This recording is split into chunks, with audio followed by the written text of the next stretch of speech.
Police are looking for a man after a brutal stabbing death in the Kensington section of Philadelphia.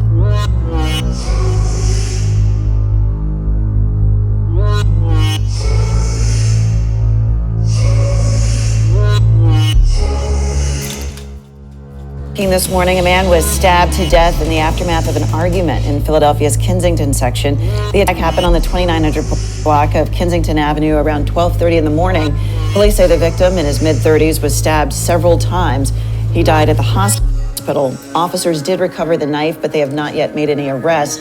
Police say surveillance video, though, did capture part of this incident.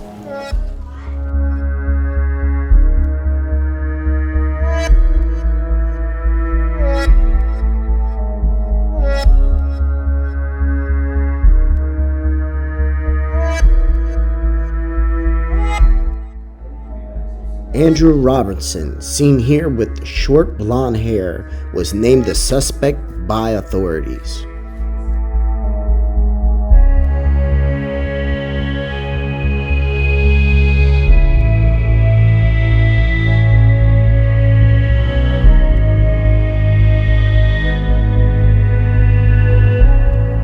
What's your name, brother? My name is Andrew Robertson, aka NDO. Okay. And how old are you? 36 years old. Look young. Yeah, I look young, yeah. Father fun of you. Got you. Yeah.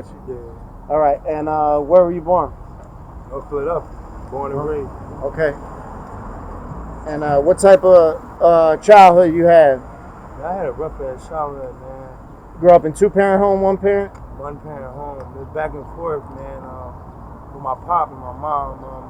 Me and my mom and my grandma, we lived in a bando. Okay. They from out of Gainey. Right next to some good people.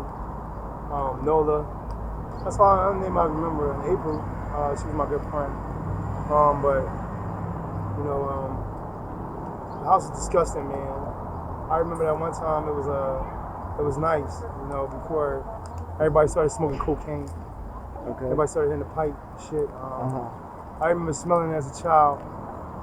And I used to play with my toys and shit, and I always been like real smart. I always been like real eager. Okay. So when I see my mom doing it, and she turned my head, and I turned my head back around, and I wound up getting the smoke. I knew then that years from now I was going to be.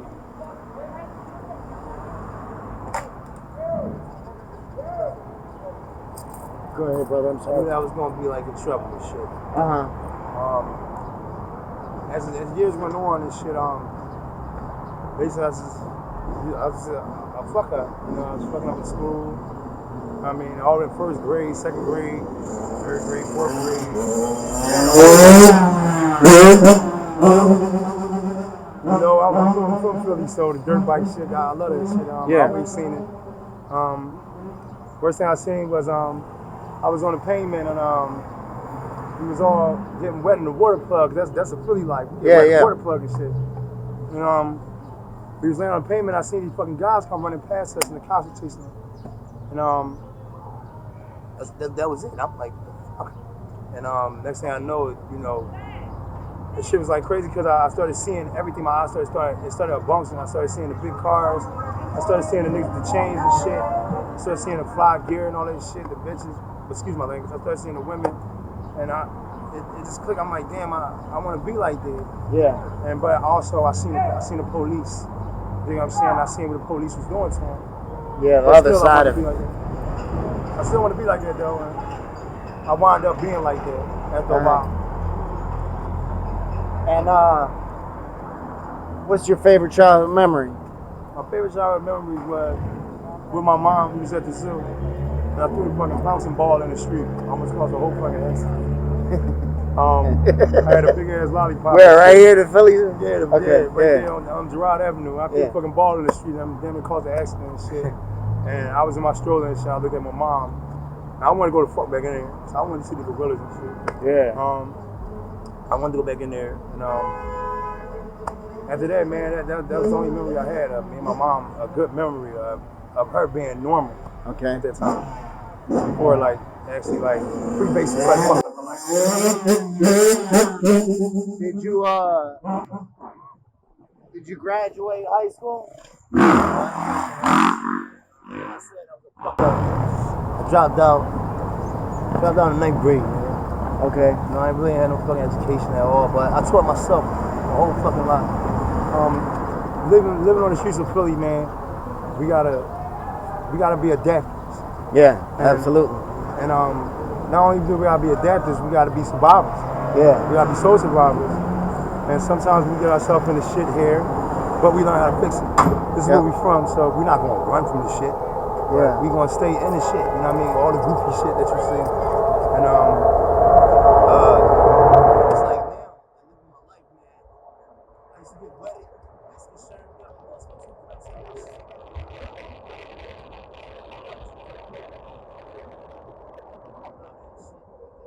Go ahead. Alright, so I lost my toothbrush seat, I was getting dusty. Well, at least I think I lost it. Somebody probably knocked me. I don't know. But, you know what I mean? But the only thing I know is that, you know, I always been a lover more than a fighter. And a lot of niggas used to hate on it. And, you know, I was just looking at myself as a pretty boy gangster. You know, shit like that. But So how you lose him now? I must have lost him on a bike, man. I was on a bike one night. I was fucked up. I swear my best friend threw a fucking brick at me or something. But I don't think it was like that. But Yeah. I must have been dreaming about something and my mind was just clicking. But I think I fucked that fucking bike, man, and fucked my face up. Yeah. Okay. But I had stitches in and out. I had 16 stitches. Yeah. My lip, my nose was fucked up. Eyebrow. Like I said, I lost my teeth. I got stitches in the inside. And Man. my face was real fucked up. And my pop, the only thing he could say to me was, "I'm fucking embarrassing you." Yeah. You know what I mean? How am I embarrassing you? My face is fucked up. How old were you? Right. I was in my 20s. I was like 29. Okay. I was 29, and I had just came back. I just came back to Philly from being in Florida, which was total fucking hell. I was down there with my baby mom. I got 2 children, Adriana and Adrian. My heart, my mama Munchie. I think the reason why I'm getting high is I don't have it. My mom, she put me and my babies out in the cold one night just so she could smoke. And that's when I realized that she was going to neglect me. And she did my whole life.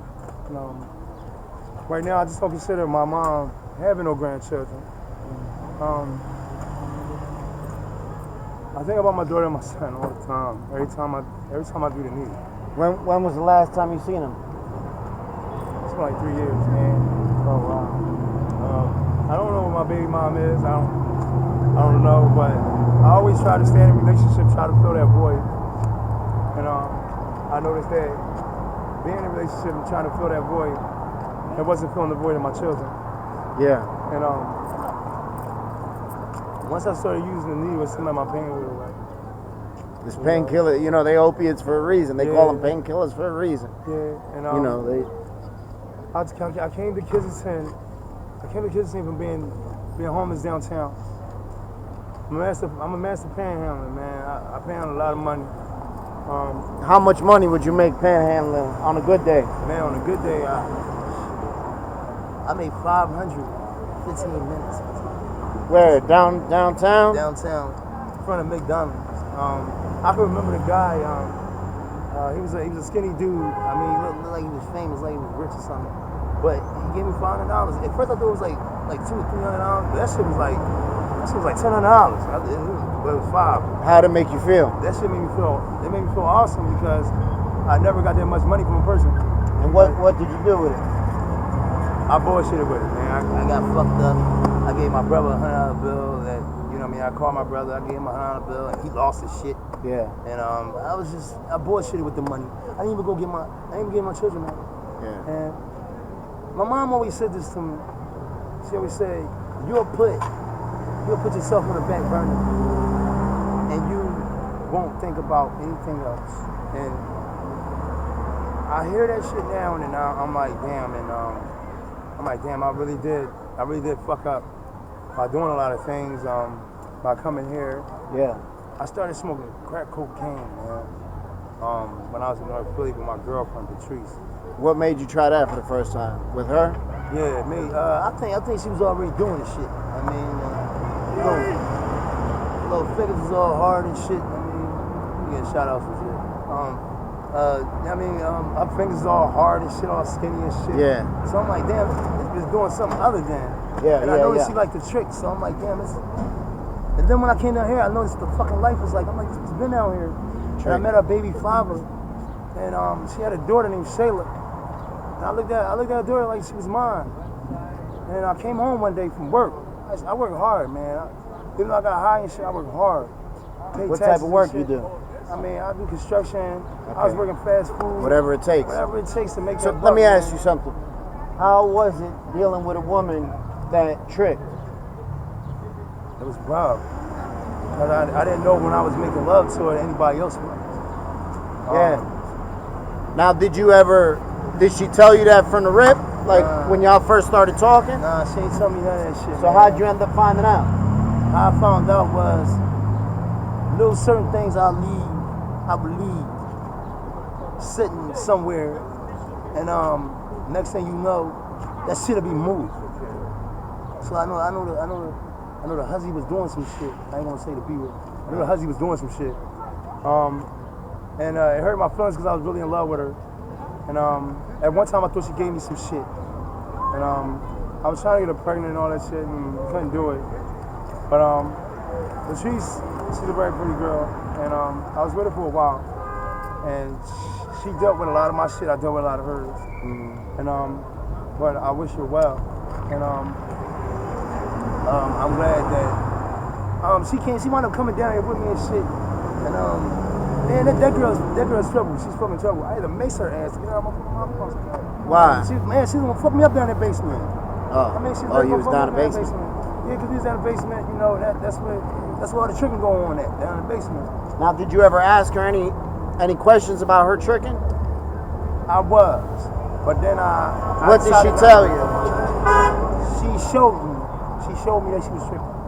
She was walking in Lehigh one day, and she was walking in the bike lane, and she was like, "They're not gonna pull over if you walking behind me." Yeah. And I heard her, and I was like, "Fuck, she's tricking," and it just hurt my feelings, man, because I put so much into her. I used to come home from work early and shit, and when I love hard, and I just tried to love her, and as much as I could, and she just made me mad as shit, to the point where as though I just didn't want to be around her no more. I had to get rid of her. And I ran into her downtown and shit. We wound up going into a little something. We was in front of Hanneman, and one of my friends recorded me and shit on the phone in front of Hanneman. How could he do that? I ain't gonna say it, fucking bum ass. But he recorded me in front of Hanneman. That was fucked up. But you know I was getting money out there. I was not fucking bum, I was getting money. And I always felt like the world was against me. So I had to be against the world. Not really the world, against Philadelphia, man. Philadelphia is a big place, but it's small to the ones who live here. Now, give me a story out here, maybe something you experienced or something you've seen or something that happened to you. Something I experienced like 24 hours ago, not even 24 hours ago. I met somebody named KK, and he was just a vicious bull. I'm not gonna say no more than that. And I just know I love him as a brother, and he showed me a lot of things. And he talked to me as a brother. And man,